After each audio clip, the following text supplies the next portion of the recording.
Okay, Mr. Bernstein, take it away. Here we are, everyone. It's Saturday, May 18th, and it's Tinderbox Week Meetup with Michael Becker. I'm Mark Bernstein, the designer of Tinderbox, and this week we're coming to you mostly, at least two of us, from Portsmouth, where Becker is, and here he is. All right, everybody. Yeah, I'm in Portsmouth with Mr. Anderson today, so it's kind of fun. So welcome to this week's meetup. Super excited about what's going on. We have two things on okay, just going around the room. We typically would have new people introduce themselves, but we do not have anyone new today. So otherwise, we would get into a little demo of Tinderbox capabilities if we had planned for that today, which we have not. And then we would jump into a theme if we had one, but with today we do not. So it's kind of today we're going to have a free form meeting. So let's want to go around the room and see if anybody has anything they want to talk about. Ted's already brought up one idea on how to mind map a narrative, and I really liked your example for doing that and the reason why. So Ted, we're going to want you to repeat what you kind of brought up in the pre-meeting a little bit. And then Mr. Bernstein has been playing with a new toy or developing a new toy for us in Tinderbox. So that will be fun. So he wants to demo that to us. So is there any other topics that people want to raise right now that they've been looking about or thinking into? If not, too, as last week we didn't have time for it, but I can, since I've got the reason why I'm in Portsmouth right now is I have my London event next week. If we have time at the end and if people are interested, I could demonstrate how I developed an event and managed an event in Tinderbox. Because that lots and lots and lots of little Tinderboxy type things and tweaks and being able to do that kind of work. So if we have time for that and people are interested, we can talk about that. But since no one's jumping for joy and raising their hands and saying me, let's go ahead and kick things off. I want to Mr. hear Ted, since I missed what Ted, whatever Yeah, hand. no, we'll have Ted go next. Let's have Mr. Bernstein show us our new toy, or soon to be released new toy. Let's see, there we go.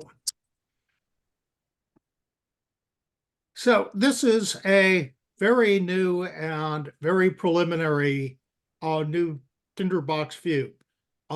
This was crashing until about late in the afternoon yesterday, and it only first came up on the preceding day. So this is very preliminary.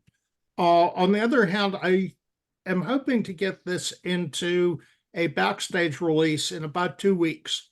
So if you're not part of the Tinderbox backstage program, by all means, consider dropping by the backstage page and signing up. Now, you all are familiar with the Tinderbox map view, and one of the principles of map view is that things go where you put them, and they stay where they're put until you move them. We want to make it easy to move them, but not too easy, so that the thing stays the way you made it. What I've been thinking about is what happens if we remove that constraint on map views? If we have something like a map view that where things move around because they want to or they know where they belong. This is an interesting thing. Obviously, if you go too far, everything's moving around all the time. You look at one blur of motion and you gain no understanding. So we want a view in which we have lots of things that move, but mostly not too fast or too far. I also want something like Tree Map, where we get about as many notes onto a screen as we can. One of the tensions in map view is to keep all the notes separate enough so you can see the notes and the links. You end up with very, very big maps. And then you do a lot of scrolling, or you need Michael Becker's amazing huge screen, and that's expensive. also difficult to carry on a plane. And so that's attention. I want to work on new ways to look at that. So here is what we have. We have a plane, and each note becomes a little hunk of the plane. It's still labeled and note and clickable, and we can pick things up. Now, we can move a note wherever we want it to go, but we don't really have control over the shape. The note and its neighbors fit, or they can manage to find space. So moving notes in this is kind of a negotiation.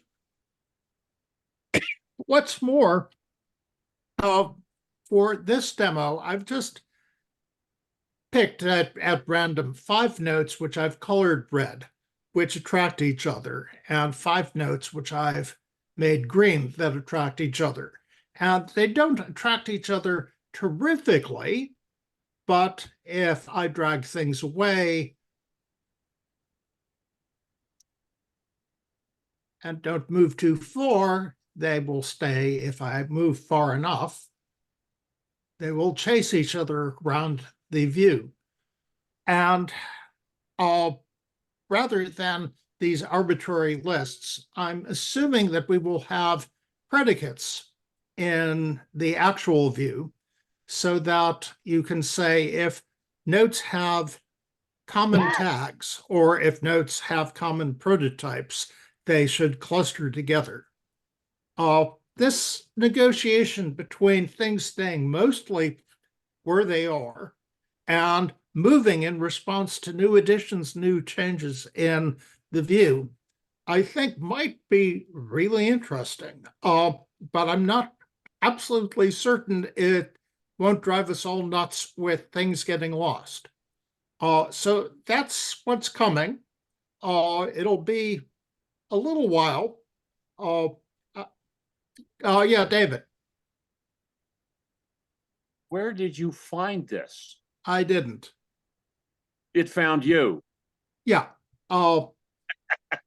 This is a new visualization. I can only imagine what the mouser, the outdoor cat drops on your door sill. And how would I read this? Like what and when you say that like the notes would chase each other, are you suggesting that we could, using action code or something like that, create a associations between notes and the map would automatically make itself? Yeah, or at least you could say that these 5 all have a common tag, and these 5 all have a common tag. And so if I took this fellow and gave him the same tag, he might wander around until he was closer to the greens. Okay. And can I assume that the go button on the top left means that we could animate this? Yeah, it just reshuffles everything and runs from the initial position until we get to something that's reasonably stable. That's cool. So it's kind of like using the dance feature. Yes. In fact, under the hood, it's using another variant of the dance feature, which actually uses a numerical integrator I found that had originally been developed for the Assassin series of video games. That's pretty cool. And how am I? Oh, and we see art here. Art, I love when you look at views and how you can tease things apart. How would you see yourself using something like this? Putting you on the spot. I already threw a comment into the chat, if you see. Oh, I haven't.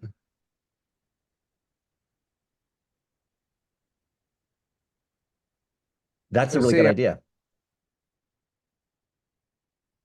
Yeah, thanks. You could So- say if I have a particular view that I like, and then I want to go and compare to something else, and then maybe come back and see what that previous sort of order showed.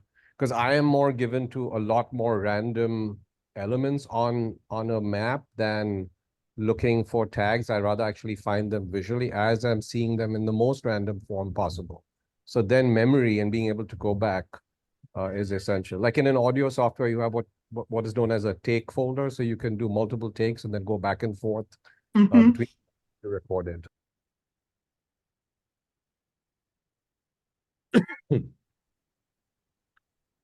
Yeah, Dave.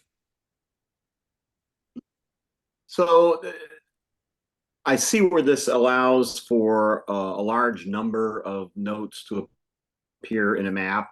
And by coloring them, you can associate different notes to one another. If they don't share a color or anything in common, what in the algorithm determines the proximity of a note to another note? I mean, what is there any overarching sort of intent that sorts these this arrangement? Um, the I don't want to go all mathematical here. We start out with the idea that a note is a point and a region around that point. And it expands until it hits another note, at which point it says, okay, I can't go any further in that direction. So each note expands until it's filled its immediate neighborhood.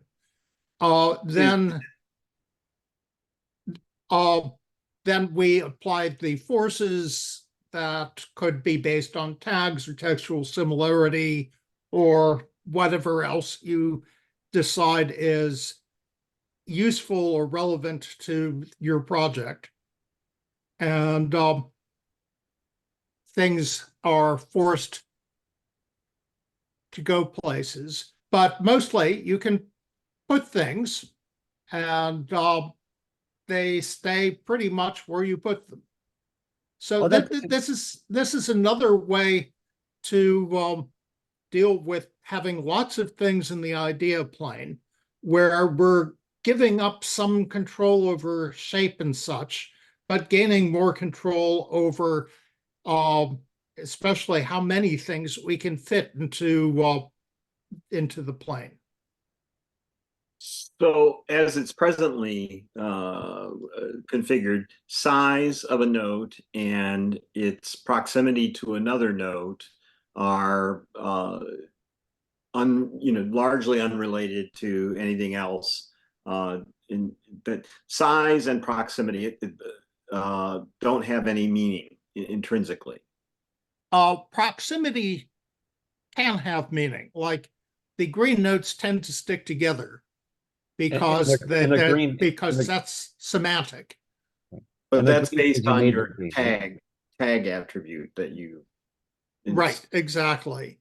So absent that, it's just sort of a random distribution of the notes that in a confined space that gets them all. Right. And then Well, you can move them around and make your own associations, then they'll stay there, and then you can do some things with attributes to kind of bring out more relationships. yeah. So I think it'll be interesting to see where we take this. Very cool. A good question. All right, Mr. Anderson. Can people hear me? I'm speaking through Michael's microphone, otherwise we get feedback. Can you hear me? Yeah, okay. This is really interesting, Mark. I assume in a way you could also think of this view that if you sort of took out the markers around them and made them points in space, so the note is the center of its position, and at the moment what you're seeing is the sort of bubble that keeps it's basically showing the distance, what's keeping it apart. So I was just wondering, is there a query? So are you where are you setting the criteria that Tinderbox is using in this view to decide what are birds of a feather? I'll say the last part again. So I'm just wondering, so for instance, we saw all the, the green things clustered together, and we know they're green because you used a prototype or you colored them or something. But so is there a form of query or something that's running this? In other words, what is the view using to decide what has similarity?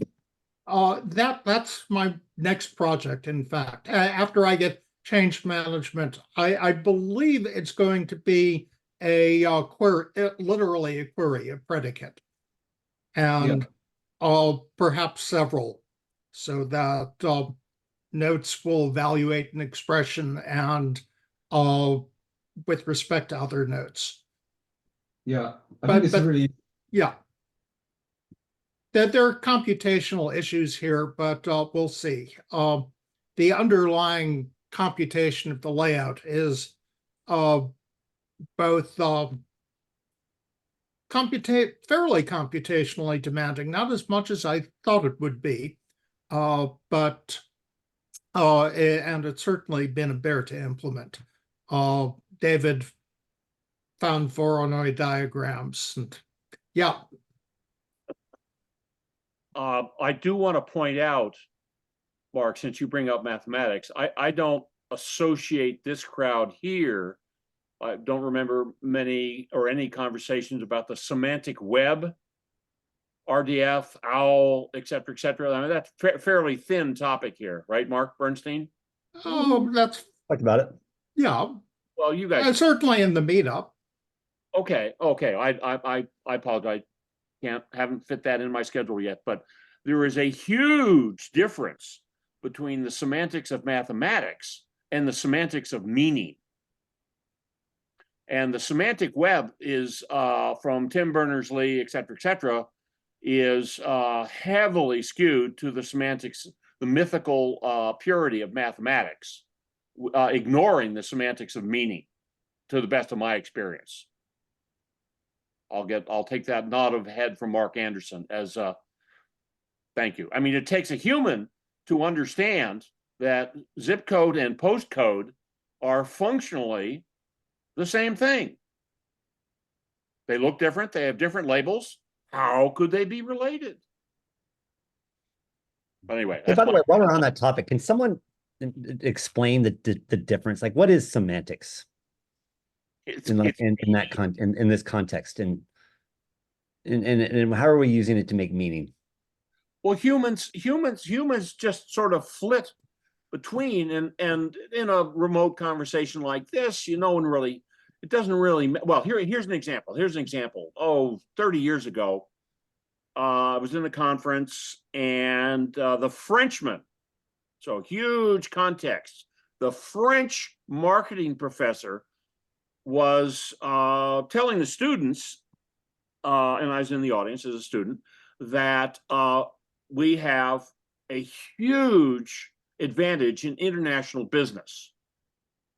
And I'm in the Boston area. So everybody leans forward and says, what's the secret? What's the secret? And he says, English is your native tongue. Everybody thinks, what? What's that have to do with anything? And then a guy from DEC, may it rest in peace, Digital Equipment Corp, pointed out, we were doing contracts with our agency in Australia. We speak English, we write in English, they speak and write in English, and these contracts got, just zingo-zango, just went through. But negotiating the contracts with Japan, those damn Japanese, they quibble over every single word. Painful. Okay, now you guys are, and then pointed out that, the Australian contracts, because they were talking actually different meanings, semantics, but those Australian contracts fell into massive litigation because the parties didn't know what they're talking about. But at the end of a Japanese negotiation, both sides of the table knew exactly what they were talking about.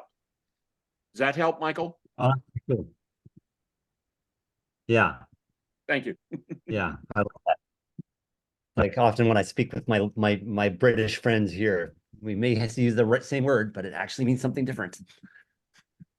Okay. English, a common language separated by a 3,000 mile ocean, 2,000 mile. Okay. Anybody else want to opine on maybe that's the wrong word, Mr. Bernstein's demo? Okay, Mark. Well, we're looking forward to it. Maybe next week you can bring the update and we can see the next steps. 2 weeks. 2 weeks. Right. I'll Okay. just make a Now, comment. Mr. Yeah, please. I said something to Mark. What's visually I'm aware of is that the boundaries between the particles can have meaning. Perhaps that's already captured by having similar colors, but the colors grab the whole, I'll call them particles.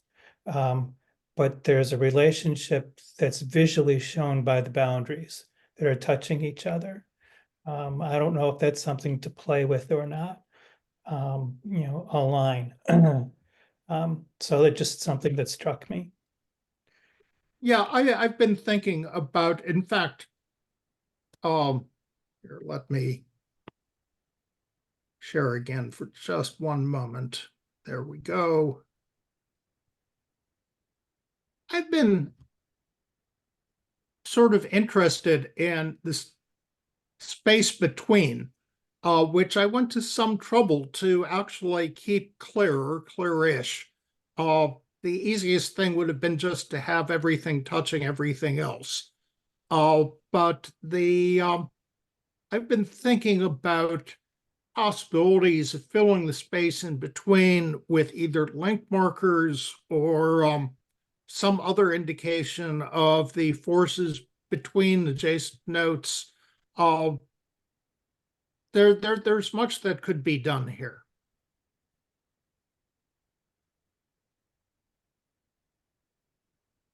Yeah, Okay. very open. It's definitely very thought-provoking, the whole concept. I'm very intrigued by it, for sure.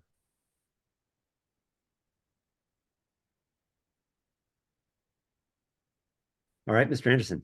I was just going to say, I find this really interesting, Mark, because it reminds me, as you know, I'm doing some work in XR, VR XR. And in fact, I noticed someone just the other day in the forum was asking how Tinderbox worked in the Apple Vision Pro, which I can't answer because I don't have one. I'm on a Oculus 3 at the moment. And what's interesting is, so this colleague was saying, I have to define everything so I can put it on a map. I said, well, no, you don't. You just put things on a map. On a sort of like a holiday, just put it in there. It is what you want it to be. You give it meaning, in a sense. You don't have to define what it is. And this is what I find sort of interesting in part of what I think underlies this. So you're looking for relationships, you're not forcing them. Because if you start by typing everything, you've already queered the pitch. Because you'll begin to hide emergent properties. So this is, I think, very interesting indeed. Yeah, one thing that we've always been looking for in the hypertext community as a way to get back to the experience in libraries of you go and you look up the book that you're trying to find, and you find that it's LQ 321 Z33. And so you go and you look. And the odds are that as you're looking about, you'll find 2 or 3 other interesting books for you because they happen to be in the same bookcase, or because it's a bookcase that has a book you're interested in. There's a reasonable shot that even if they're not related to what you want, you'll find them interesting. And the better we've made search, the worse that experience of accidentally finding things has gotten. I think one weakness of the map view is if that you have a map view that is well organized and neat and well aligned, you don't see unexpected juxtapositions that might be useful. Now, everything juxtaposed with everything, it doesn't help you very much, but things juxtaposed with things might actually be useful for you, even if it's not well founded. but we'll see. Art. Yeah, so and actually I'm really interested in this point that you made about the random finding of things and meanings. And actually I put a question up in the chat about whether the attraction is influenced by some attribute value or some result of some expression or function. Because I was also thinking in terms of like particularly with reference to what you were saying about the map view providing somewhat a rigid connection between elemental nodes. And this particular view, I don't know what the name is yet, but this particular view being very useful in being able to sort of glue or push things in a certain direction and or then apply an attribute, underlying attribute to go, oh, this will connect now these nodes together. And in that sense, I would also be very interested to have the ability, you know, very much like the attribute view allows you to pick an attribute on which you will then be able to operate on your many nodes across the board, beyond just container, you know, limitations. In the same way, if we had a way then to pick an attribute just from this view on the top, like a little picker, that you could go in and pick and go, okay, I'm gonna put, you know, user attribute X, and I'm going to give it some value, user attribute Y, user attribute Z, and give them all different values, and then go click, click, click between the three, you know, presets I have thus created. That allows me to then compare new connections and go back to previous connections, etc. Thanks. Yeah, I can imagine several ways this could work. What one caveat is like this this particular demo had 75 notes, which and doesn't seem exceptionally crowded on a reasonable screen. Yeah. But that means that if we start doing things like well, we'll call it 100. And if we start doing pairwise forces, that's 100 squared on every iteration. And so that's 100 squared evals, which, you know, 10,000 evals starts to add up to a fair amount of computational work. So we've got to take some care about that, but we'll see how that goes. That's a really interesting point. And probably I would also say that, look, if I have an attention span of, say, 100 notes or 200 notes, I am not really interested in the behind the scenes part, you know, of the computation. I mean, I'm not knowledgeable about it. But on the other hand, if I were able to just limit the number of notes that I put into this view, because I'm only concerned with those 100 that limit my focus, that would also be cool. Yeah, and but yeah, it's early days, and this is not a visualization that's been explored a whole lot in the past, and the idea of putting it into a knowledge management system is, as far as I know, completely novel. The forces are both novel and weird. So we'll see. Cool, thanks. Looks great though. So, Mark, it strikes me there's an interesting sort of dynamic here, rather in the way that it turns out, you know, at the moment the hyperbolic view has some limitations for the same sort of reasons of, you know, computational load and things. So part of the sort of provocation for us as a user of the tool is to sort of do a filtering thing, and rather than say, here you go, just take all my sock drawer and, you know, tell me the answer, just give me. Which is what we're trying to, we often do with AI, rather than using it at a tractable level. So an interesting aspect of this is thinking about how one goes about, in a sense, bounding what you put into the view. And the other thing I find interesting about this new view is a way, if it's giving you serendipitous relationships, is thinking about then how you capture those, because of course, the views in Tinderbox are like view specs. They're different views of the same data. And I think that's something that's sometimes lost, especially if one spends a lot of time just using one view. So you can go and do things with the notes in your map, for instance. You could go to a hyperbolic view, or you could go to this view, see a relationship which you could either edit into a note via that view, and then see its effect, for instance, shown to you back in a map where you're using deliberate positioning of your own, or you could go back to your map and say, draw a new link. So I find that aspect really interesting too. And it's another sort of, I think it's another vindication of this thing of having, I'm using the Engelbart term of view specs because I don't have a better one. But I think because so often actually in a tool you have a limited number of views, if more than one. And it's terribly easy to overlook the way that begins to force your perspective of what you're looking at. Thanks. Yeah. Okay. Mr. Ted, you want to give us your narrative question? I should say, this is just You're a on. very young idea. This came to mind only a few days ago, and I was sort of noodling around about it. Do you have a yesterday better when The audio is really bad. breaking up? Sorry? Really my audio. Yeah, it's not so good at all. You might want to try without the headset. Yeah.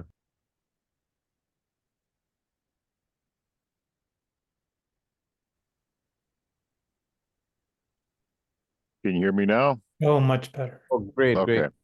All right, good. All right, let me start over. I should say this is a very young idea that I only started thinking about really started thinking about it only a few days ago, and I thought about it some while I was driving around yesterday. So, but it seemed to me that a lot of, we tell stories all the time, no matter how you define what a story is. And so a good example of this is when of how stories beget stories.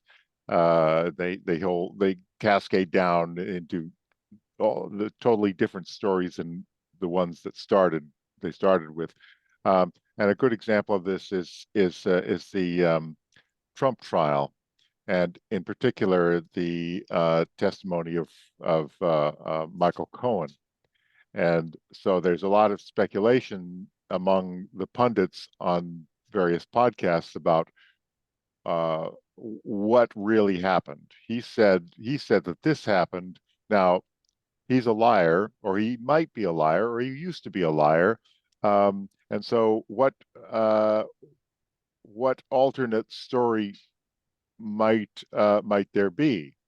We had this meeting, and we have this record of this certain phone call. Now, did that phone call happen to cover this and that, or was it really about something else, or did that phone call exist at all?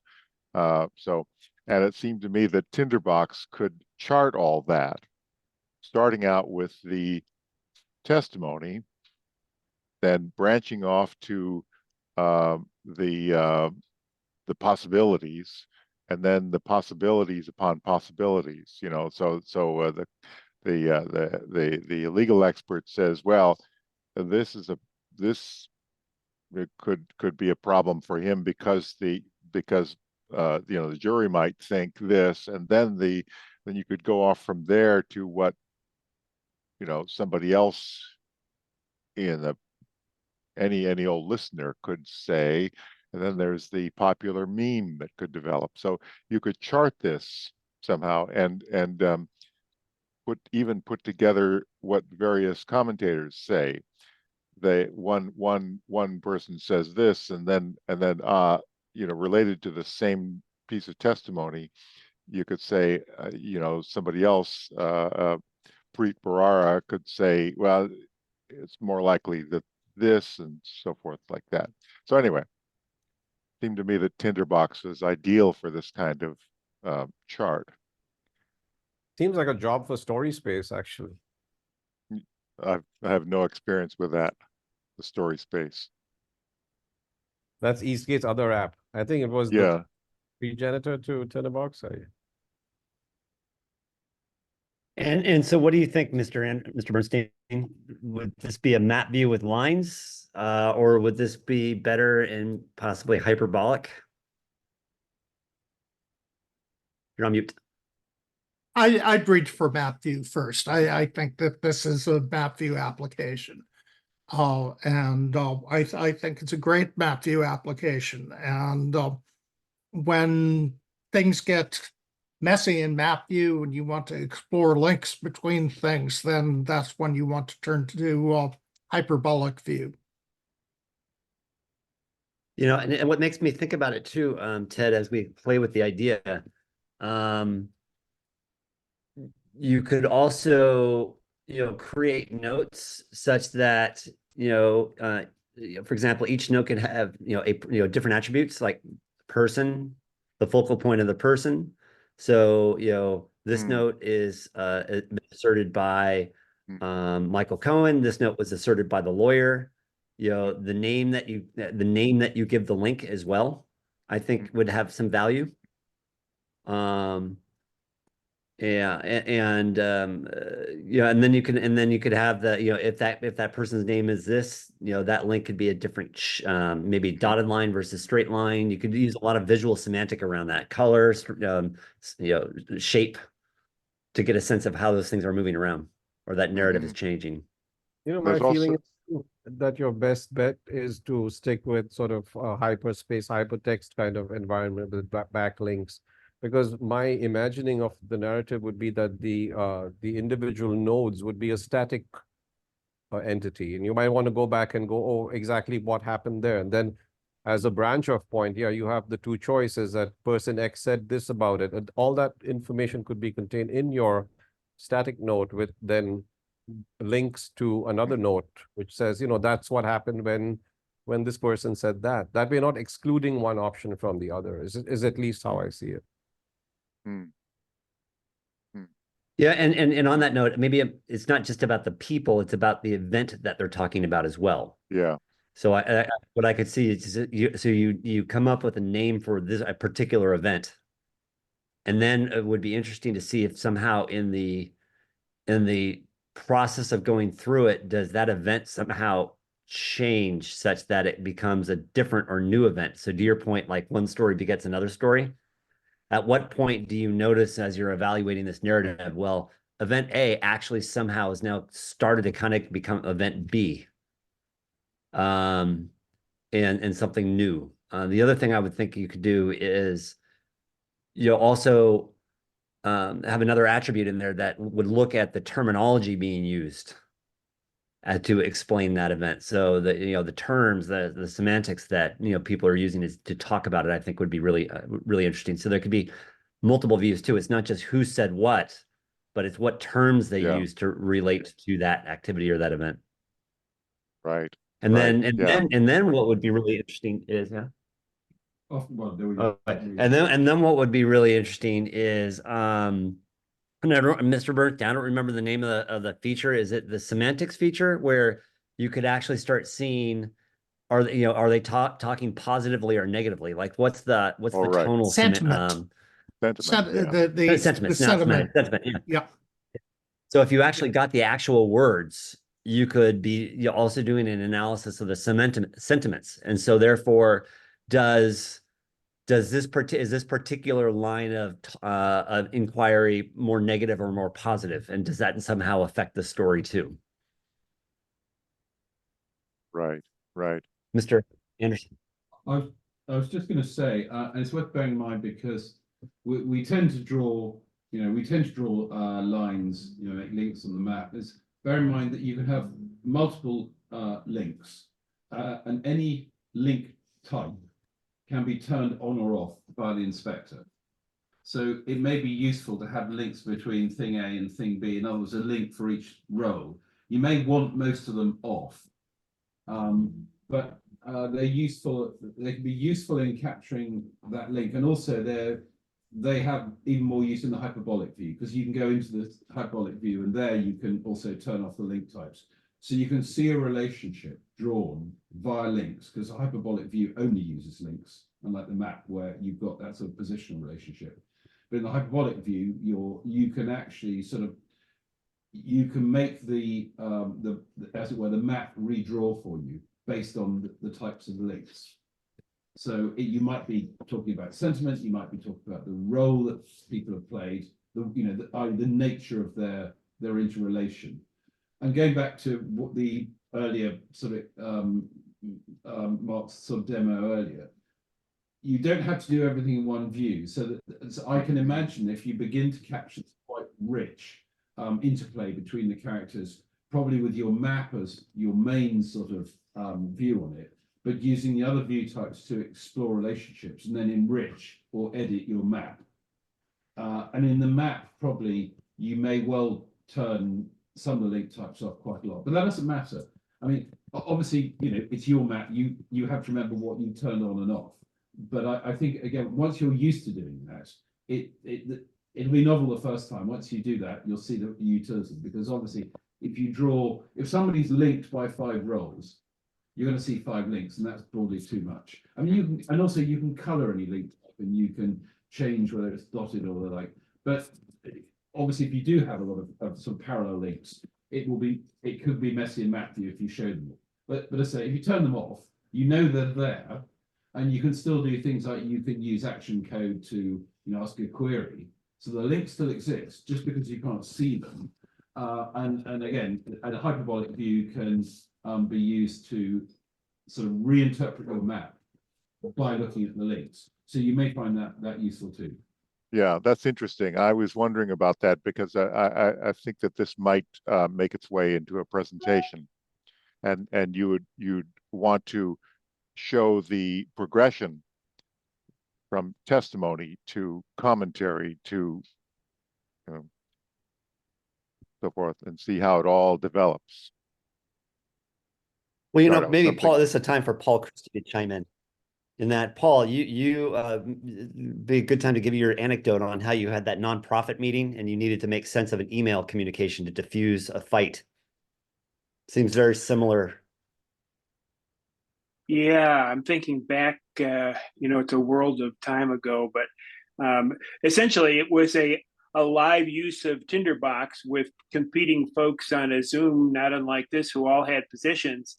And I just started adding notes to Tinderbox and creating links as to who said what and what the position was, and then threw up, bad choice of words, threw up on the Zoom a hyperbolic view. And suddenly everybody could see, the relationships and what was going on. And a lot of things jumped out, and we came to conclusion pretty quickly. I think I'm seeing some links to this Gaudi view where the same thing might happen.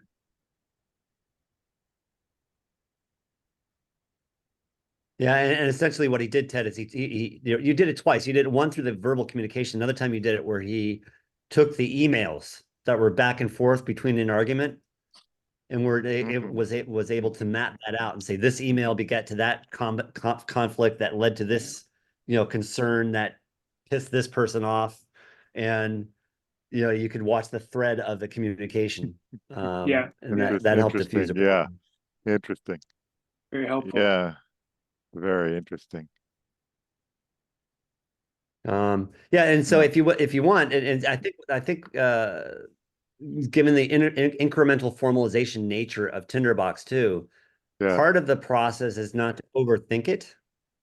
So think about some of the events that you're considering. Again, maybe possibly create a prototype that would help you understand those. Create another prototype for like people, and then just start throwing stuff in against the wall and start just drawing lines and let the narrative happen without any preconceived bias of what you think the story narrative might be. That's a timely reminder to not overthink it. So thank you. Yeah. Yeah. And again, maybe from my it makes me think a little bit about Zen too, in what my Zen abbot said the other day as well, in that in situations like this, you want to be able to come to the situation without your preconceived bias and actually listen to the person for the words that they are saying, and then get curious. And if you don't understand the word, ask them what they mean by the word. Don't presume your layer of definition on that. And then let that curiosity and your lack of filter help you understand what's going on. And then I think what was really powerful about that is, and then from that, from that disagreement can become compassion.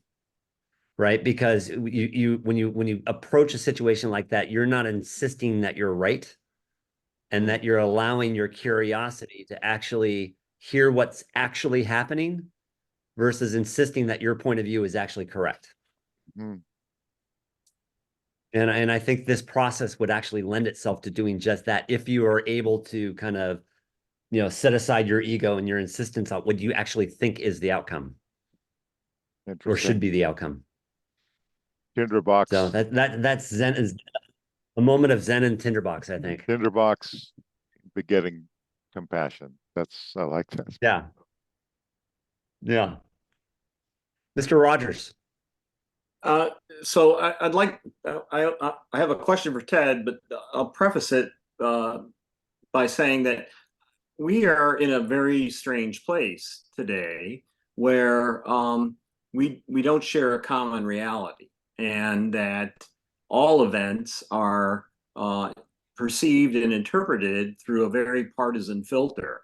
And so you can almost predict what Fox News or a Republican is going to say. And regardless of the truth content of whatever the statement is.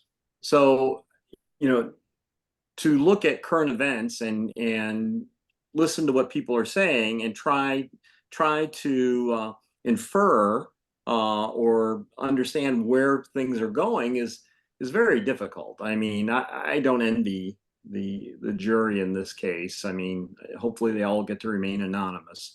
But what is the objective of studying the narratives within Tinderbox? I think Tinderbox almost comes with an implied bias that you believe in logic and reality and truth, and we're dealing with much more amorphous things. So what would the objective be? The objective is to simply this is just this testimony, this whole drama is just an example of how stories evolve. I mean, this is how I come to it. And I'm not the politics. Yeah, that's interesting, but it's not the central theme. It's just how stories evolve. Yeah, and we're living in, I think, a fictional world in large measure due to social media. Apparently now bird flu and raw milk are part of a government conspiracy to create the next pandemic. So I am not very optimistic. So I have a response to that, Dave, is that and I'll consider everybody in this group, have a responsibility to act rationally and fairly and respectfully, in spite of irrationality that goes on. It's our duty. So Tinderbox can be a part of that. Yeah. That also makes me think, Ted, that, multiple things can be true, right? So in the context using this example of the case, Cohen can be a liar and telling the truth, right? Especially get separated by time, or realizing what they were saying is he was lying, but on behest of the boss, right? And so you have to be able to tease that apart, so and then also too, he's also human as well. So he didn't want to be embarrassed, or he didn't want his wife to know, or whatever. And I think that's where, if again, to your point, forgetting the politic, thinking about the humanness of this narrative, it's such a powerful story to kind of tease apart, to see if we can zero in and find the human in all of this. Yeah, one thing I don't know how to do in Tinderbox, I suppose, it's probably fairly elementary, but to how you can present phases of the event, of the large event, the testimony, the trial, all that. It starts out with testimony, and how you would show one thing, one phase after another. Well, I mean, that's the glory of map view, right? Because you have Yeah. nearly an infinite canvas that can either move up or down or left or right. Yeah. So, and another thing, another consideration too is you can make up your own version of time. And then that's where timeline could possibly come into play. So you could, as you're throwing those notes into the map, to think about, you want to show map view. Maybe you have map view be independent of time, just show, and so it's just showing relationship.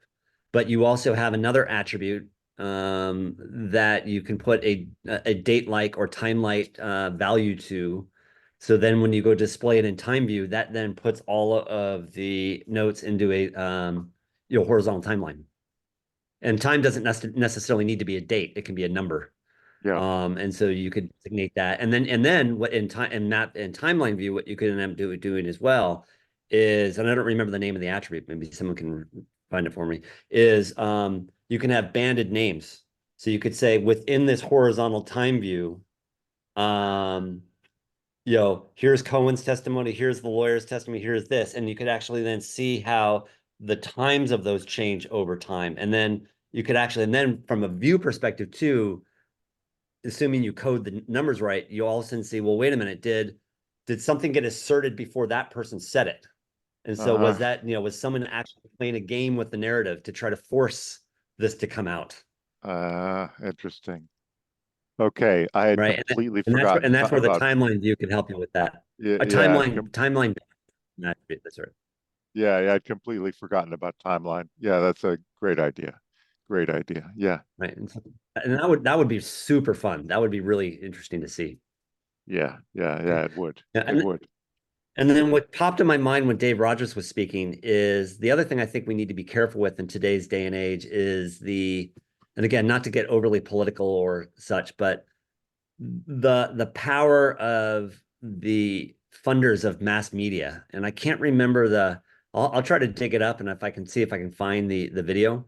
But there was about a year ago, there was someone put a compilation where like hundreds of news broadcasters were using nearly identically the same words all at the same time across literally hundreds of different news channels. And so it was clearly those messages, those lines were being fed and then thrown up on the teleprompters in front for the broadcasters. So this common message was being put across. And so there, and it would be fascinating to then also see in a broader social cultural context, to what extent is media being manipulated with scripts being fed to the broadcasters. And that's happening on all sides. Now, we don't even need both. It's happening on all sides. So how is that how might that be playing a role as well? Yeah, good. All right. Anybody else? Well, I'm going to chime in with one thought, and I do apologize in advance, but Ted, when you began suggesting how to dissect the Trump trial via Tinderbox, what popped into my mind is that has to be one of the most painful uses of Tinderbox. That I began thinking to myself about, because I've never put the words Tinderbox and painful together before. I do all the time. With Tinderbox. And that's not to be political, by the way, but oh gosh, you begin to look at, I don't know what could break Tinderbox in terms of multiple views, but not very Tinder. Yeah.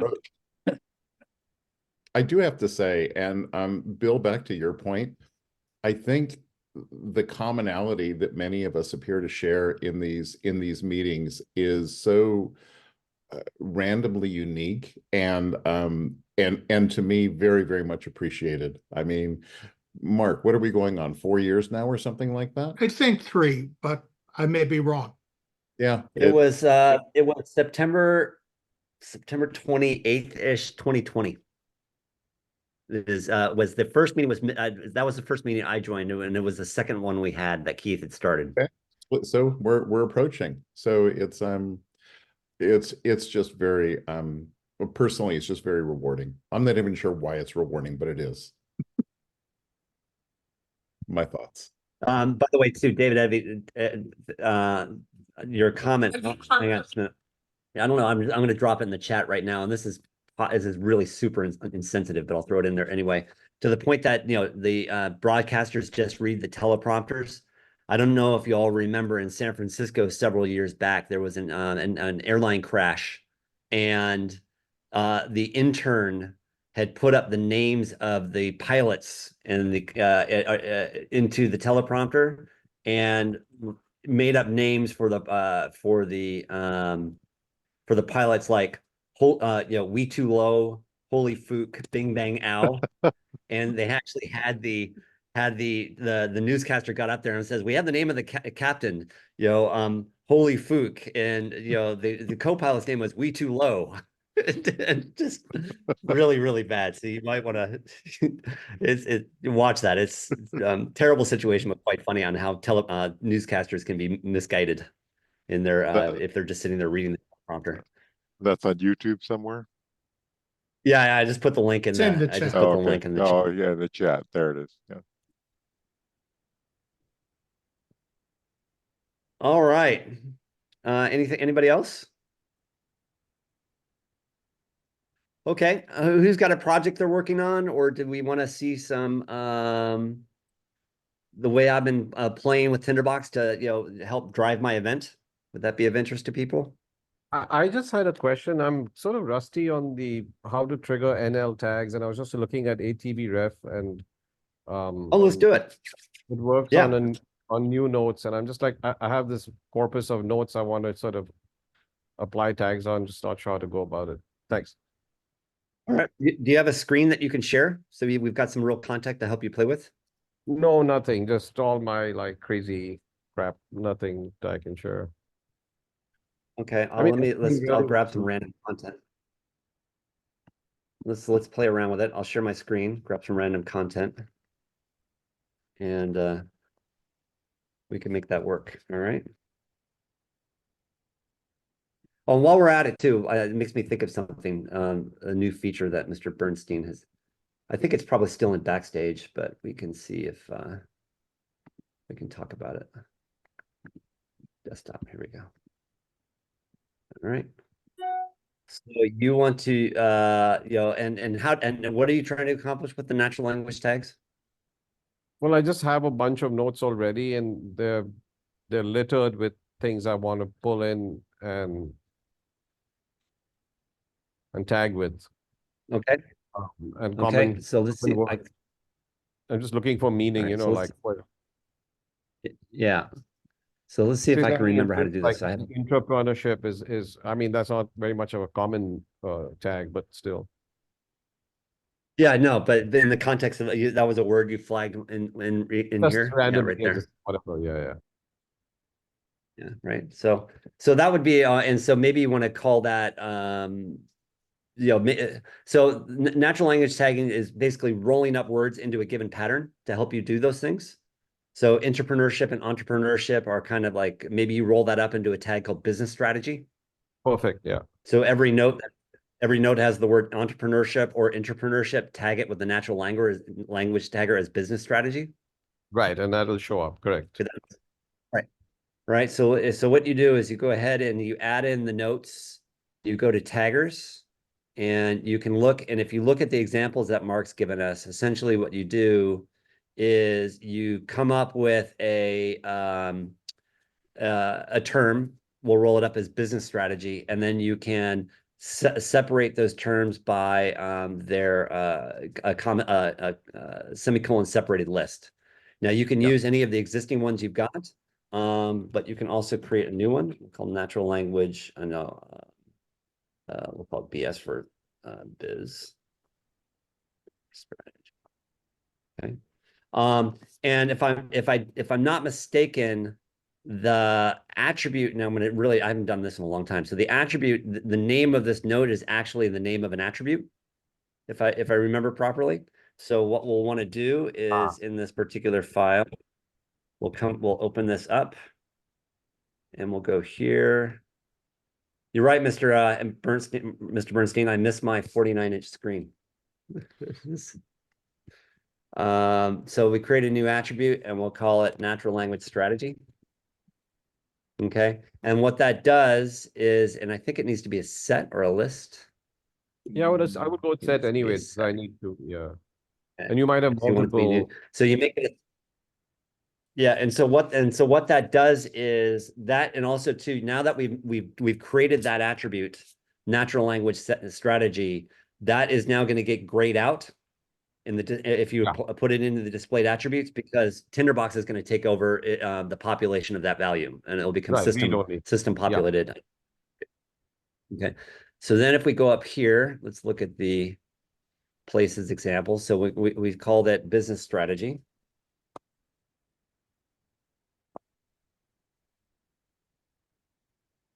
And we'll type entrepreneurship and entree. And do we need that space following the colon? I believe we do, yes, just to create the list. Did I spell it right? Okay. So now, if I'm not mistaken, and then whoops. And then I think what we want to do here too, since we're just having fun with it, we'll call P note. And we'll put you out of the way. We'll go up here and we will put natural language. Display that. Yeah, sure. I just got to move that out of the way. Natural language strategy, just so we can see it. And then there's one other one we need to do. I think it's tagger. Yeah. Okay. No, which is the one where I set the which. No, okay, that's right. But I'm thinking highlighting. That's different. So that's there, and now that we've got that attribute, and so we can apply that P note. And I think, let me hit save just so we can save this. Go down the desktop. Where did my desktop go? I lost the. There it is. I lost all my favorites the other day for some reason. Oh, annoying. in Sonoma? Yeah, like this was fully populated with a bunch of favorites yesterday, and something happened and they're all now gone. So I am not sure what happened. Okay, so now we've done that, and I don't remember, do we need to close the file and reopen it, Mark? To get it to force it Okay. thing. So it doesn't automatically happen every 3-4 minutes once you set No, up? it will, but I'm impatient, so I want it to happen now. And so if you're impatient and you want to have it now, Tinderbox will trigger the taggers at launching the file. So okay, what did I do wrong? Oh yeah, there you go. See, now it's business strategy. I don't know what's going on. Oh, sorry, your screen was locked for a moment. Okay. So Art, I put a link in the sidebar, the article, now we've sort of gone through it, the article about taggers. Okay, perfect. Thank you. Covers... Thank you. Brush up. Like I was like, what the heck is going on? Okay, perfect. Thank you. Yeah, and so given that our I want it now. I want both my marshmallows now.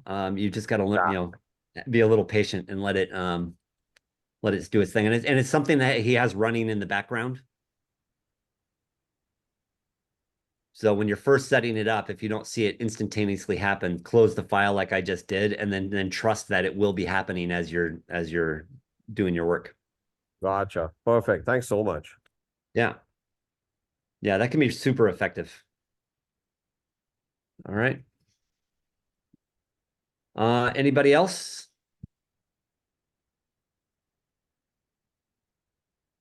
Dave, what's your comment from Wikipedia here?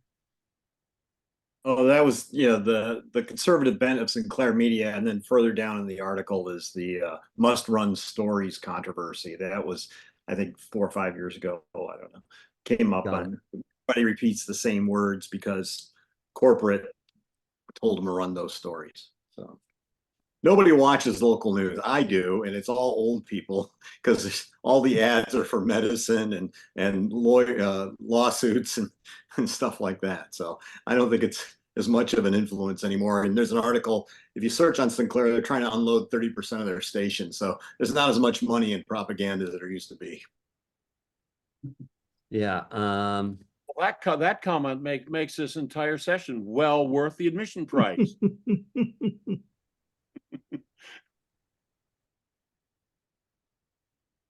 Yeah, a friend of mine, while we were speaking, I pinged a friend of mine who had a link to what I was talking about. So there's the YouTube video from Joe Rogan showing how all of the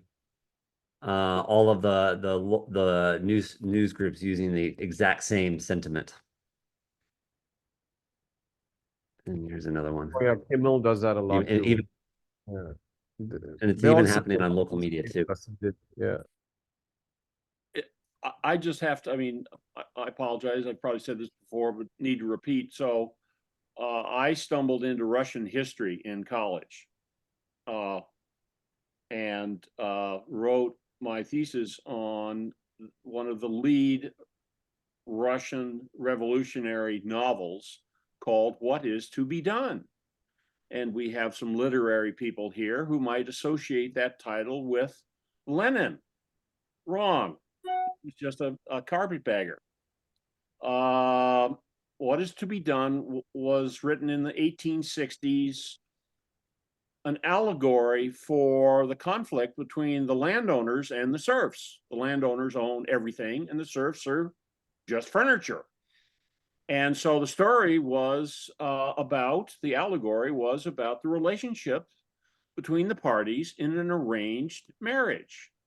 Because historically, marriages are a business transaction. And what party was obligated to do what?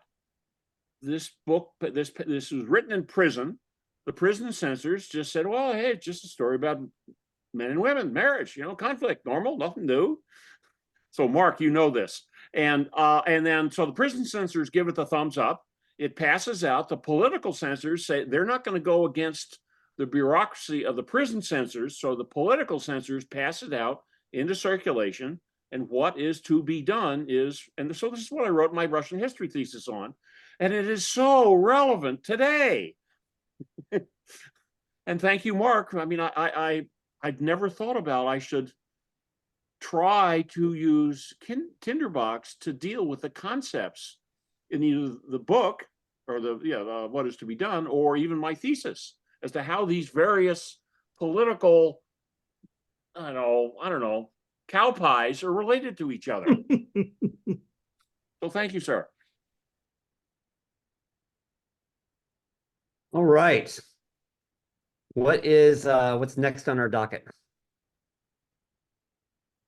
Shall I share my event, some of the event stuff I've been working on, and show you some of the little tweaks? Okay, let's do that. All right,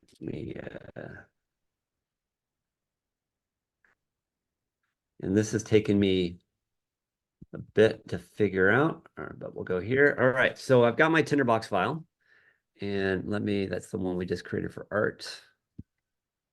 Let's go here, ID data. Okay, so and one thing I run a lot of events in my let me make this a little smaller here. Why is that? Okay. In my file, so I've got like my 2024 events, 2023, 2022. Part of the reason why I do this is I have people speaking across events. Like I might have someone I'd spoke at last year's event, and I'm kind of maintaining this repository of information that I have in the events. And the management of the events, and I'll just kind of go through my generalized hierarchy, can get honestly pretty messy, and I let it be messy. And I'll do some of this in NapView as well, but because if I was curating an event and I was thinking thought leadership, and had like a year or so to plan the event, which I've done before, I'd start in MapView and I'd start curating themes and all of this. But going, to the point that, honestly, what we were just talking about, being the curator of this event and program, I have an agenda that and a key message that I'm trying to get across with the narrative of what I believe is happening in the identity and data space and within our industry. And so I already had that kind of structure in my head, so I didn't need the map view necessarily to help me with that. But you'll notice here, and I'm letting the typos be there. I'm letting the mess not necessarily get in my way, and also duplications. So I've got areas where I throw in operational stuff that I need to be considering. I've got different tasks that I think I need to get accomplished. Areas where I'm organizing and managing marketing copy. And I just use this kind of as the spaghetti wall of throwing it against the wall. Just if the idea comes to my mind, I throw it in there. And then invariably, what I end up finding when I'm managing events is there will be 2 or 3 sections in the within this pile here. We'll call that where the pony. I'll find the pony in the pile of poo. Basically, there'll be 2 or 3 sections in here where I'll spend most of my time in working on and managing the event. And so the big element for here, if I go to people, for instance, and I've got all different kinds of people that I'll organize in the event, and some of these people will be speakers, some of them will be sponsors, and so for an event, the big thing for me is like, who are my speakers? And what we'll start here is you'll see the ones in orange, I've either deferred or not really done. The ones in green, using a status library, are people that I've confirmed. And so I'll just go ahead and show you that. So if I go down to my hints and I go to libraries, and this is the great thing about once you kind of get your Tinderbox mojo up and running, I probably haven't looked at this status note for 18 months. When if it says confirmed, I want it to be green, and that just works. So I've got different ways that I have Tinderbox automatically color code statuses for me, and if I want to have that status be in a note, I just grab that function and drop it into its rule or its edict to make that work. So that's how that kind of green element works. The other thing I've been learning lately while I'm at it is some of my files are getting really, really big. And so you'll notice here that I don't actually have any, I only have one rule running in my notes. It's something I started about 2-3 months ago. And that even when I was, my old strategy was have this if dormant Boolean. And that even, and I got enough notes going on that even started overwhelming the notes. So within what I'm doing now to trigger my rules and my action code is on the on visit. So when I visit a note, I have Tinderbox trigger a stamp, which I'll show you in just a minute. And then I have a rule running, so it's kind of constantly updating itself too. But for the on visit, it triggers immediately, and then the rule will happen. And honestly, I probably need to move this stamp to an edict. But if I show you what that stamp looks like, I can go up to my stamps, and I've got my on visit speaker. And so this is where this all used to be in a rule running on every note. And what I found was that What, all the time? yeah, Like yeah. every It was time? on every note running all the time. And that was just dragging my file down and making it not as responsive as I wanted. And in all honesty, because I don't need that. I don't need these notes updating on speakers from last year's events. I only really need these notes updating on speakers that I'm working with right now, that I've just updated or that I've just tweaked. And so my strategy was to pull all of that out of the rule and stick it into a stamp note called on visit, which I then can manually trigger either with a stamp or actually visiting the note. And I have a discussion in the backstage going on of I also want an on leave, but I know there's a lot of complexity around that idea and edge cases that I don't fully appreciate or understand. So that concept of on leave is harder to deal with. But the idea would be, when you leave a note, have something be triggered. But that's kind of the flows that I've started working with right now. But let me go back to the note. Come on. All right. So what I start doing is I'm like, when I first start thinking about an event, I'll say, who do I want to have speaking at the event?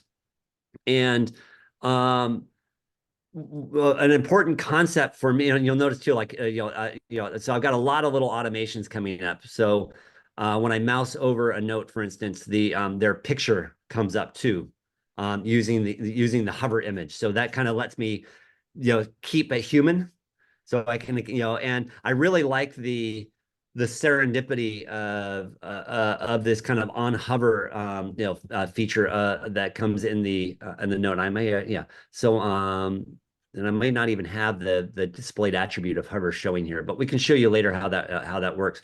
But I really like this because as I'm going through and working on my event, having the people's pictures pop up, even just kind of randomly, one, it makes me feel less lonely because I'm actually seeing humans while I'm doing my work. Two, it reminds me of what they look like and how they can fit in.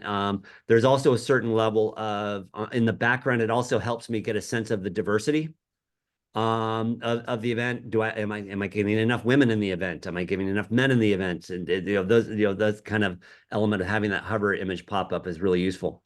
The other thing that I'll do when I'm managing and thinking about who I want to have speaking in the event is I very rarely, if I think I want somebody or think somebody's relevant for the event, I will throw them in, and we'll go ahead and just do that, and I'll create a new note we'll call speaker, and maybe I'll call it Art.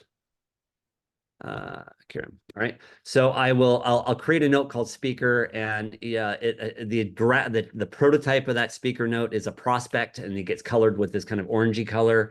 But here's the thing: I may have this person Art speaking in multiple events, or and so I don't actually want the note Art Curran in this note because I want to be able to have Art represented in multiple projects across my file. So I'm going to go, I've created some action code, and you've all seen me do this before, and I'm happily share you the code again if you'd like. But I've got an attribute called person, and what that does is that triggers when I have when the person is populated, that triggers my create person note methodology. So if I go in here. Oh, and actually what I do here with this one too is and I showed you this earlier. I would, and Art, I'm just going to make up an email address for you right now, but let's watch what happens here. This is really cool. So if I call Art, I go Art Karim. So sometimes too, when I'm working on an event and Art at. So when I'm working on an event too, I'll be emailing a lot of people and I'll be interacting with a lot of people. And I'm trying to remove as many mouse clicks and steps as possible as I can. And one thing that I realized is what I could do is using Tinderbox, I could copy the email from, say, MacMail, which gives you this syntax: the person's name, a space, the caret, their email address, and the closed caret. And what I realized what I could do is I created myself an attribute called string person, which is kind of a throwaway working attribute for myself. And if I paste that email there, and then using my on visit capabilities, watch what's going to happen. I click away, and now I come back. And sometimes if I got a lot running on the file, I may need to do it a couple of times just to get Tinderbox to wake up. Come on. And what that will do as soon as it processes, and I often find too with Zoom, let me stop sharing my screen and reshare, because sometimes when Zoom is running, it slows the processes down. Time for a new laptop. I've got an M2. Yeah, it's but I do agree. I need the M3. I need it. It's not just a matter of want. It's this one's bigger. M3 Max, right?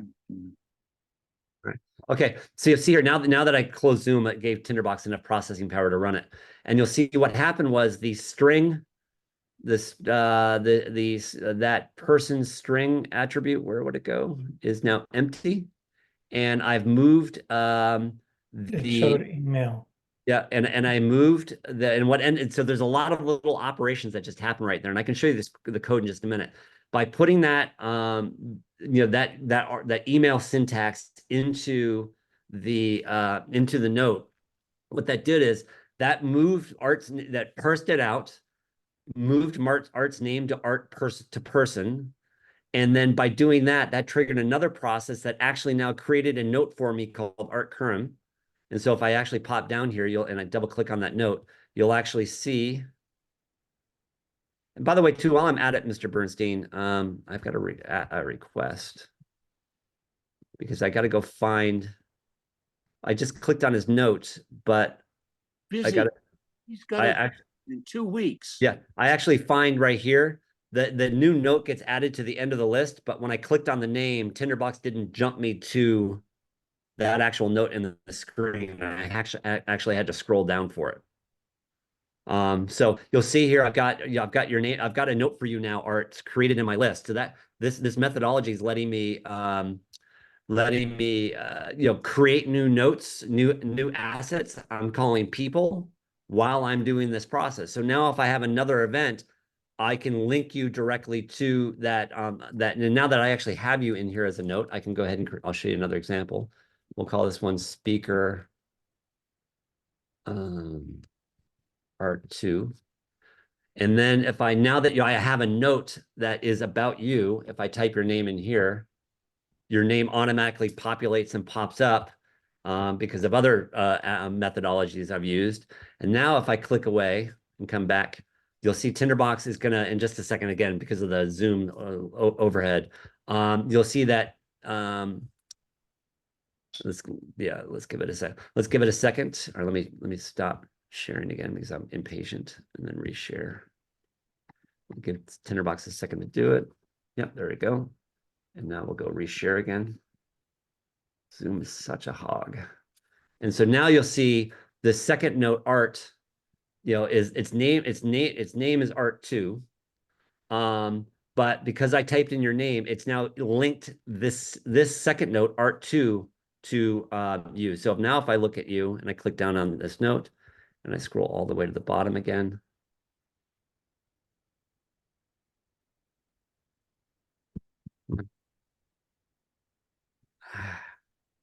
right? You'll now see I've got your name, Art Curran, listed to 2 different speaking slots.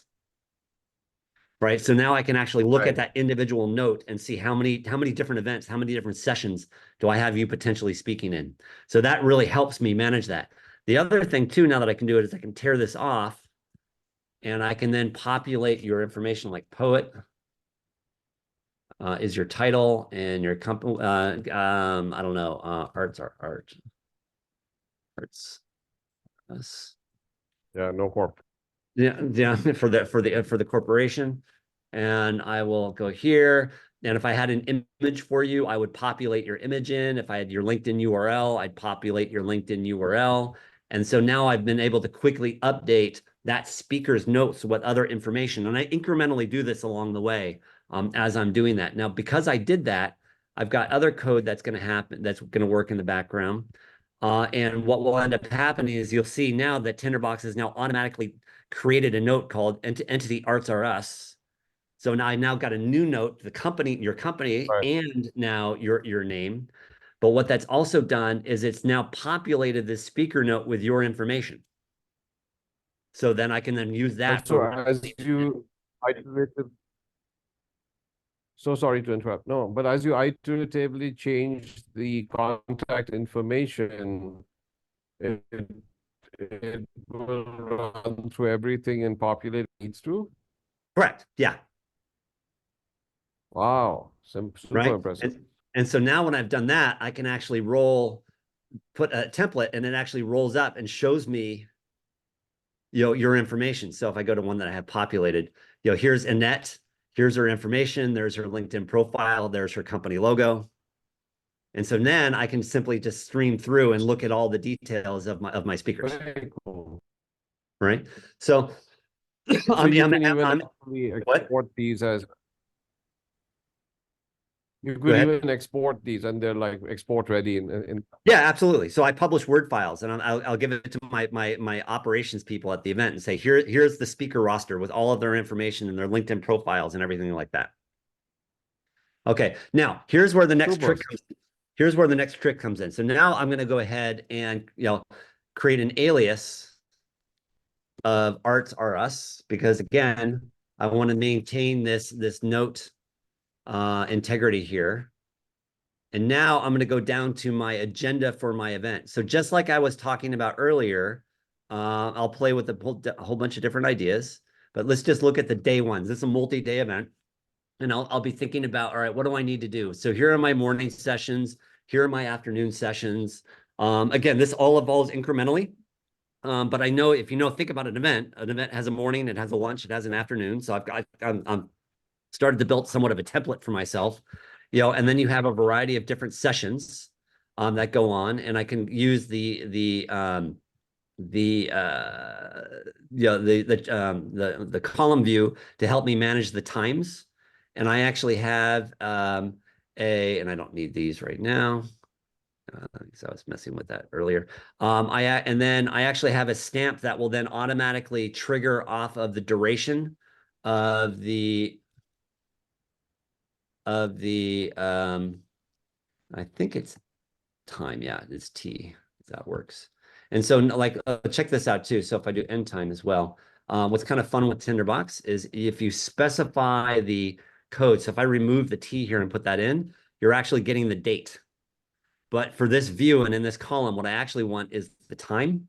So if I put the code T in there, whoops, and I don't need capital T, it's lowercase t in there. And okay, it then converts, it then only displays the time for me. And so now I have Tinderbox helping coordinate what times these particular sessions will be running. And then if I start digging, oh yeah, and again, that's why we'll open this up and you can actually see here. So then for every event, I've got other things happening and going on in the event. I've got who the speakers are for that particular session. I've got the abstract of what they're going to be talking about. So we'll pop down to Lewis's talk. So now here's the thing. I copied your alias name, Art. And if I go here now and paste Art in there, whoops, because I copied the T. So let me go back here, go back to people, go back to speakers. I'm going to create an alias of Art. I'm going to copy and cut that alias. And now I'm going to go back to my programming. Go to day 1, double click there. And so let's say now I want Art speaking in this session with Lewis. So now I've got Art and Lewis speaking on that session, and I'll do that for all of my events. And so what this allows me to, again, it allows me to kind of incrementally, coordinate my speaking and my events. And while I'm in this session, I'll show you this as well. If I have any, content notes that I'm taking about that session, they would go there. Like if I'm briefing and having briefing notes with the different speakers as I'm evolving this one. I put this entire event together in 6 weeks. So this doesn't have as much of the detail as I might have if I had an event that I was putting on for 6 months or more. Any kind of production notes that I need for that particular session, any tasks that we need to run and do. And then this is something else I've been playing with quite a bit, and I really, really like it, is I'll have different forms of communications too. So I can say, update, add Art. Actually, is it this one that I just, yeah, so we're going to add Art to session. Okay, so I've just added Art to the session, and I'm going to go ahead and hit P email, and then I'll go up here and we'll say Art Kerm and Lewis Gump. So these are my speakers for this particular session. And just like I showed you before, I'm going to click away and come back, and I may need to, let me stop the screen share, give Tinderbox a second to update and process. Okay, got it. That worked. Now check this out. It's really cool.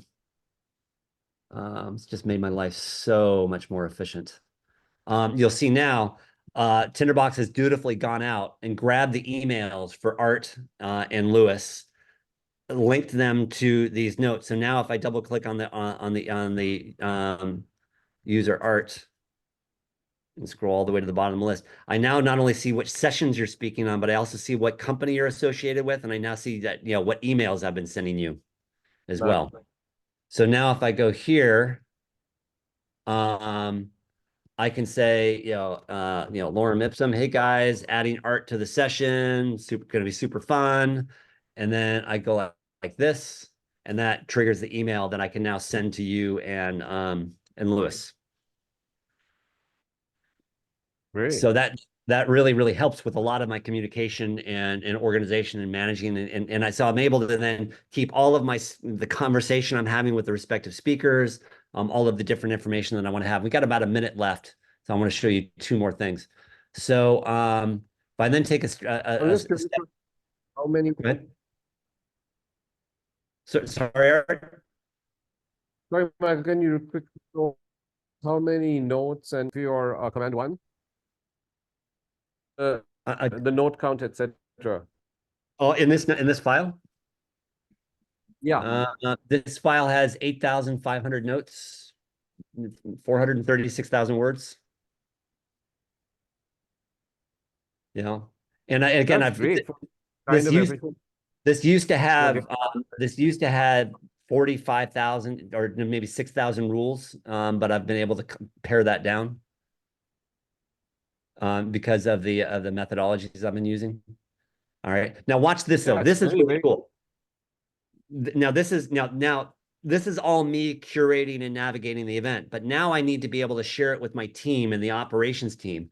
And so what I have Tinderbox doing here is I'm saying, hey, Tinderbox, I want you to go out and look at, go grab me all of the speakers and all of the session names and everything within this detailed linear review and create a table that I can export and provide to my operations team. So now, if I've got, I'm going to click the day one event, and you'll see morning sessions, afternoon sessions, and when I hit preview, it's now going to go dutifully pull all of the sessions, grab all of the timing, and produce this table for me. Fantastic. So then all I need to do is copy this,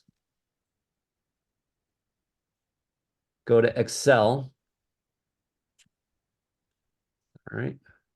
Come on. I want Excel. Let me create a new file. And no, but let me just do that here. That might be, there we go. All right. And where's my new file? I'll just do it as a sheet here. Okay.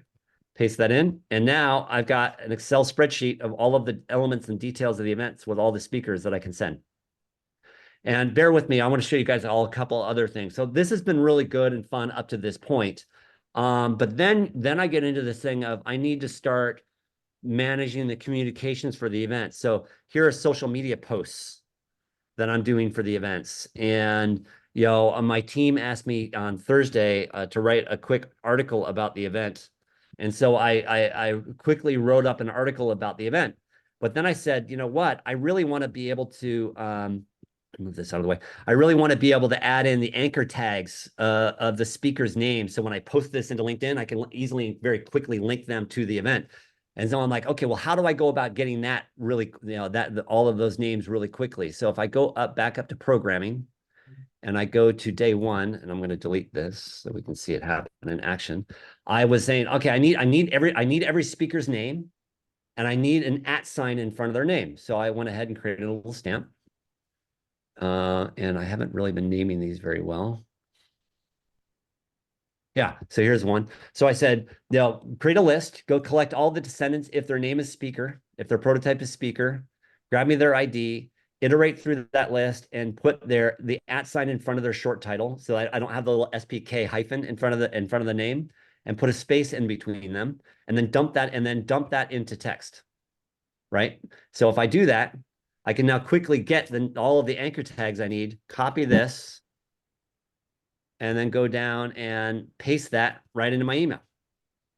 So I'm able to start repurposing the different elements and pieces within the session. The other thing I was able to do, if I go back up here, like day one, oh, here it is. Where'd it go? Okay. I think this gets back to Mark's comments from a couple weeks ago about being able to put that sort of information email right in the text. Right. Would be another way to do this. Okay. And then if you look here, somebody asked me how many, see if I can find it. Did I delete that stamp? Oh yeah, it's down here. Something else they add. Let's see. Come on.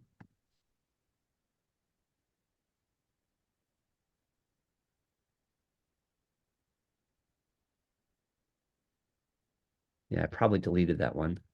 So I can run a whole bunch of little operations. I'll let you guys go in just a second. Let me find that one. I'll just show you this one real quick.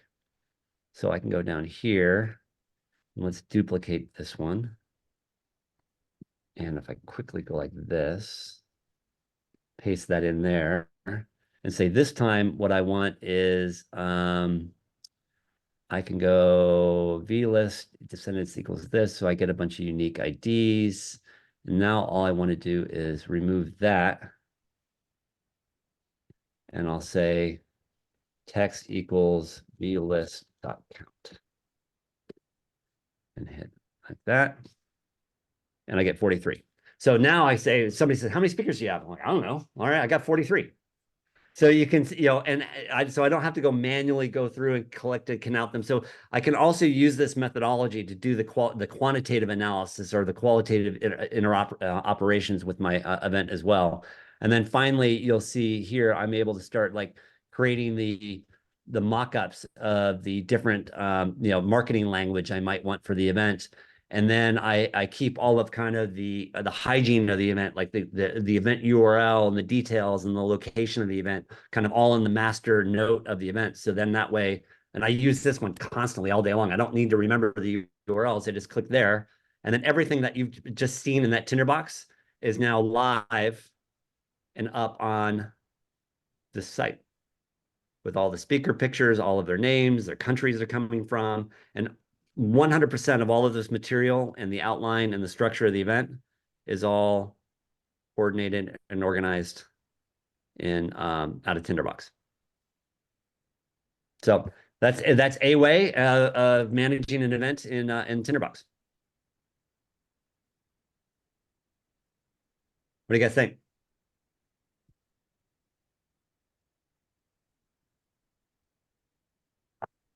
Pretty cool. Impressive. Thanks. And by the way, let me drop this since I can't hurt. Here is the link to the event. The event is free. You don't need to be here in person. You're more than welcome to register and or watch some of the sessions online. Oh, and let me show you one more thing, and then I'm going to let you go. I am super duper excited about this. If I go back to the event, and speaking of Tinderbox, and massive gratitude for Mr. Bernstein. Come on. If I scroll down to my page is taking a little while to load. Here is a rise of the PIMS and the factors that may influence adoption. I'm giving a 10-minute recitation on my doctorate that is been recently completed. And again, which was all completed and written in Tinderbox with the final editing happening in, unfortunately, Microsoft Word. But that's there. And then while I've got you all handy here too, I'll show you this. I have a, where's my acknowledgements? Here is a shout out to my Tinderbox family that you'll be forever immortalized in my doctorate for all of the gratitude that I have for you all over the last 3 years that has actually helped me make this happen. So thank you very much. Appreciate it. Hey, it's all your heart. I only have one question, Michael. Is it AI? Yeah. Is it AI? I'm sorry, is it what? Is it AI enhanced? Yes, it actually is. What's really interesting too, speaking of AI enhanced, I'm actually setting it up tomorrow with a colleague of mine. I'll be uploading my dissertation into a personal learning large language model. And I'm going to have a QR code that I'll present at the beginning of my screen. And you're basically going to say, if you want to talk to Digital Michael while I'm presenting, scan this QR code and you could ask my dissertation any question you want, and it will come back and give you an answer.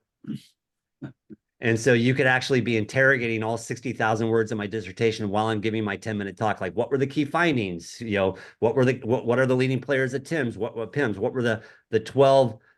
Give me a list of the 12 fundamental case studies within Becker's literature review, and the AI agent will have that dialogue and conversation with digital me, live while I'm giving my presentation. Well, what happens if you've changed your conclusions since you wrote it? One does not do that once you publish the dissertation. You're not allowed. Yes, yes. But yeah, so there's a huge AI component to that. You're frozen in time for all time. Well, at least that version of me for sure. And I want to get away. I want to run away. I'm done. It's funny actually when we were finishing during the graduation ceremony, a master's student stood up and said, you know, and the next thing I want to do is I want to go get a doctorate. And all 5 of the doctors that were graduating that day, immediately and universally screamed, "No, don't do it." You know, there's a reason they call it a terminal degree. It absolutely kills you. All right. Well, thanks everybody. That was fun. I hope you enjoyed that. And if you have any questions of what's under the hood of how I did all of that, the templates, the action code, the automation, etc., I'll happily share once I get back from the event. Great. Thanks, Michael. Okay. Thanks, everybody. See ya. Bye.